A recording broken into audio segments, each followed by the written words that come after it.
Hello everyone, my name is Sujata Gupta. I am a nutritionist and a wellness coach, and I am on the mission of transforming 100,000 lives on this planet by changing the eating habits and adopting natural lifestyle. Healthy रहना किसे अच्छा नहीं लगता। Healthy रहने के लिए ज़रूरी है healthy eating habits, regular exercises and deep breathing. लेकिन हम में से कई लोग रेगुलरली एक्सरसाइजेस नहीं कर पाते।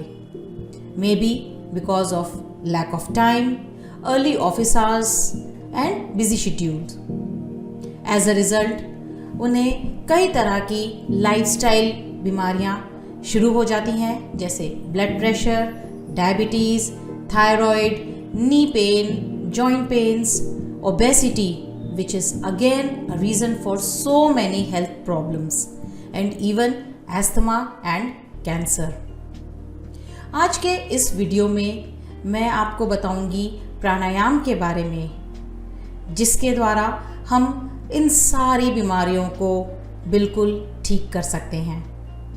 प्राणायाम बहुत ज़्यादा टाइम कंज्यूमिंग भी नहीं है और इसके लिए किसी स्पेशल सेटअप की भी ज़रूरत नहीं है। यानी आप चाहे ऑफिस में हैं या घर में, anywhere you can do this exercise. And the best part is कि इससे न सिर्फ हमारी सारी बीमारियां ठीक होती हैं, बल्कि इसको रेगुलरली करने से आप लाइफ लॉन्ग एक डिजीज़ फ्री और मेडिसिन फ्री लाइफ जी सकते हैं। प्राणायाम दो शब्दों से मिलकर बना है, प्राण प्लस आयाम। प्राण यानी कि हमारी सांसें, और आयाम उन्हीं सांसों को एक्सपैंड करना, उनको बढ़ाना। प्राणायाम हमारी सांसों को रेगुलेट करने का और उन्हें एक्सपैंड करने का ही एक प्रक्रिया है, एक प्रोसेस है। ब्रीदिंग हमारे लिए बहुत ज़रूरी है। क्या आप जानते हैं, जब एक बच्चा जन्म लेता है तो उसकी सबसे पहली एक्टिविटी क्या होती है? Breathing in. और किसी भी व्यक्ति की लास्ट एक्टिविटी होती है ब्रीथ आउट। और इसी ब्रीदिंग इन और ब्रीथ आउट के बीच में हमारा पूरा जीवन चलता है। ब्रीदिंग हमारी लाइफ की एक बहुत इम्पॉर्टेंट एंटिटी है, लेकिन जिस तरह से हम ब्रीथ कर रहे हैं, क्या वो सफिशिएंट है हमारे डिजीज़ फ्री रहने के लिए? क्या वो काफ़ी है हमारी बॉडी की प्रतिरोधक क्षमता बढ़ाने के लिए और हमें एक लंबी जीवन देने के लिए? नहीं। आइए समझते हैं। हम जिस तरह से सांस लेते हैं वो एक उथला सांस है, यानी हम आधा अधूरा सांस लेते हैं, हम पूरा सांस नहीं लेते हैं। जब हम पूरा सांस नहीं ले पाते तो हमारे बॉडी के सेल्स को भी पूरी ऑक्सीजन नहीं मिल पाती और वो इतने स्ट्रॉन्ग, हेल्दी और डिजीज़ के लिए इम्यून नहीं हो पाते और हम जल्दी जल्दी बीमार रहना शुरू हो जाते हैं। लेकिन जब हम डीप ब्रीदिंग करते हैं तो हमारे सेल्स को सफिशिएंट ऑक्सीजन मिलती है और वो स्ट्रॉन्ग, हेल्दी और डिजीज़ फ्री और काफ़ी बीमारियों के लिए इम्यून हो जाते हैं। हमारा देश ऋषि मुनियों का देश रहा है, जिनकी आयु 100 वर्ष से भी ऊपर होती थी। क्या आप जानते हैं उनका इतना लंबा जीवन और एक निरोगी जीवन जीने का क्या कारण था? उनका एक कारण था प्राणायाम। प्राणायाम डीप ब्रीदिंग का ही एक तरीका है। आइए जानते हैं कि गहरी सांस लेना क्यों ज़रूरी है। जब हम गहरी सांस लेते हैं, हम अपने लंग्स में पूरी ऑक्सीजन भर लेते हैं, तब हमारे सेल्स को, हमारी बॉडी के हर एक सेल को पूरी ऑक्सीजन मिलती है जितनी उनकी ज़रूरत होती है। एज अ रिज़ल्ट वो स्ट्रॉन्ग, हेल्दी और बीमारियों के लिए काफ़ी इम्यून हो जाते हैं।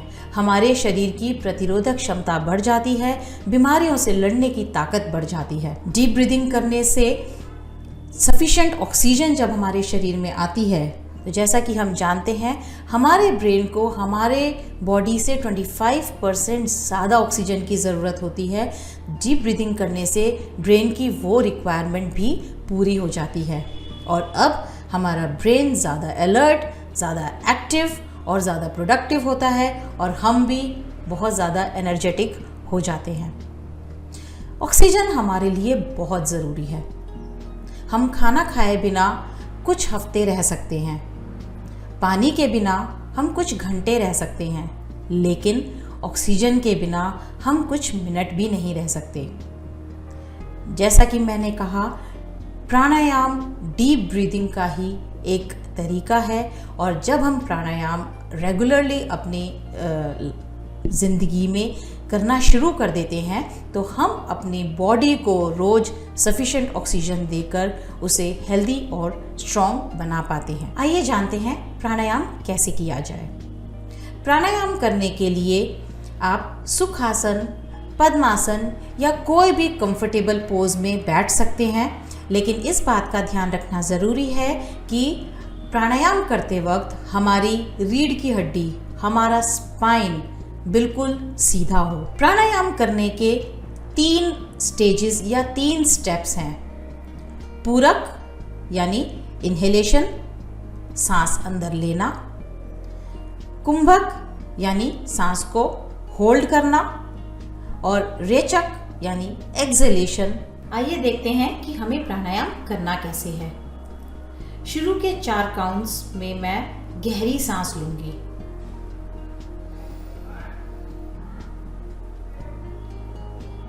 अगले 4 काउंट्स में मैं इस सांस को होल्ड करूंगी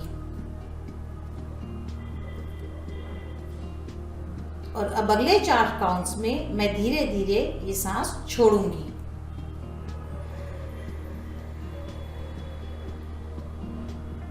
इस तरह से हमारे प्राणायाम की एक प्रक्रिया पूरी हो जाती है। इसी तरह से इस प्रक्रिया को दोहराते हुए शुरू में हम 2 से 3 मिनट प्राणायाम करेंगे और धीरे धीरे इसको बढ़ाते बढ़ाते 15 से 20 मिनट हम प्राणायाम कर सकते हैं। बिगिनर्स के लिए इसका रेशियो 1:1:1 होना चाहिए। यानी अगर हमने 4 काउंट्स में पूरक लगाया है, यानी हमने सांस ली है, तो अगले 4 काउंट्स हम उस सांस को रोकेंगे और फिर 4 काउंट्स में हम एक्सेल कर देंगे, यानी सांस छोड़ देंगे। धीरे धीरे इसका रेशियो बढ़ा के 1:4:2 करना है। यानी अगर 4 काउंट्स में हमने सांस लिया है, 16 काउंट्स तक उस सांस को रोकना है और 8 काउंट्स में वो सांस छोड़ देनी है। इस बात का ध्यान रखना ज़रूरी है कि प्राणायाम करते वक्त हम नाक से ही सांस लें और नाक से ही छोड़ें। जब हम सांस लेते हैं उस समय हमारा पेट फूलना चाहिए और सांस छोड़ते वक्त हमारा पेट पिचकना चाहिए।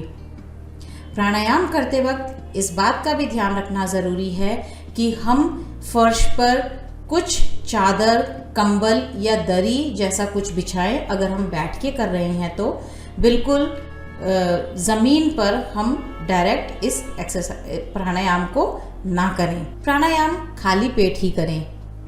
अगर आपने खाना खाया हुआ है तो कम से कम 3 से 4 घंटे का गैप रखें। अगर आपने 1 कप चाय पी हुई है तब भी आपको कम से कम 1 से 1.5 घंटे का गैप रखना ज़रूरी है। और प्राणायाम करने के कम से कम 8 से 10 मिनट बाद ही कोई हार्ड एक्सरसाइज यानी कोई कार्डियो एक्सरसाइज करें। प्राणायाम कई प्रकार से किया जा सकता है, जैसे नाड़ी शोधन प्राणायाम, जिसे हम अनुलोम विलोम के नाम से जानते हैं, उज्जयी प्राणायाम, प्लावनी प्राणायाम, शीतली प्राणायाम, शीतकारी प्राणायाम, भ्रामरी प्राणायाम, भस्त्रिका प्राणायाम, कपालभाति प्राणायाम, सूर्यभेदी प्राणायाम, चंद्रभेदी प्राणायाम, मूर्छा प्राणायाम।